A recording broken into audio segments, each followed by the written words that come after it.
Hello everyone, praise the Lord. ఈరోజు వీడియోలో Bible గ్రంథంలో నుంచి భూమి మీద మనిషికి లాభకరమైనవి ఏమిటి అనే అంశం గురించి తెలుసుకుందాము.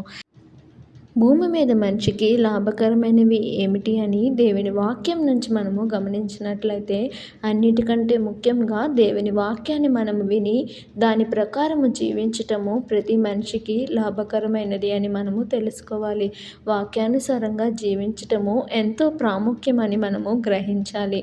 అదేవిధంగా లోకమంతయు సంపాదించి తన ఆత్మను పోగొట్టుకుంటే మనిషికి ఏ ప్రయోజనము లేదు అని మనము గ్రహించి మన ఆత్మను పరిశుద్ధంగా మనము కాపాడుకోవాలి. ఆత్మానుసారంగా జీవించాలని దేవుని వాక్యము సెలవిస్తున్నది.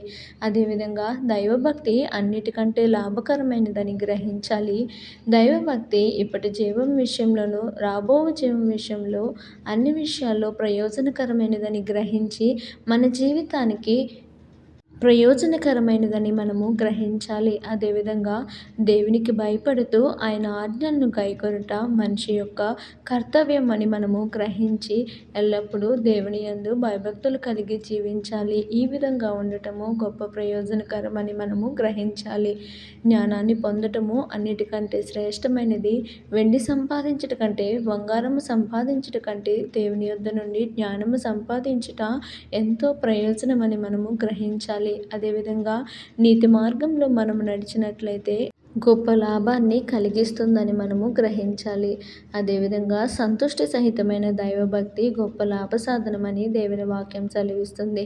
భూమి మీద మనం ఎన్ని సంపాదించినప్పటికీ దేవుని వాక్యమును కలిగి జీవిస్తూ వాక్యానుసారంగా ప్రవర్తిస్తూ అన్నిటికంటే దైవభక్తిని మనము సంపాదించుకొని దేవునిలో నమ్మకంగా జీవించటము అన్నిటికంటే ప్రయోజనకరమని మనము గ్రహించి మనిషి తన ఆత్మను నిత్య జీవాన్ని సంపాదించుకోవటము భౌతిక సంపద కంటే గొప్ప లాభం అని మనము గ్రహించి మన ఆత్మను నిత్య రాజ్యంలోనికి చేరే విధంగా మనము ప్రయాసపడాలి.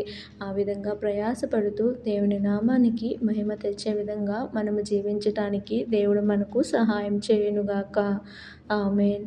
Thank you for watching. Follow this channel for more videos.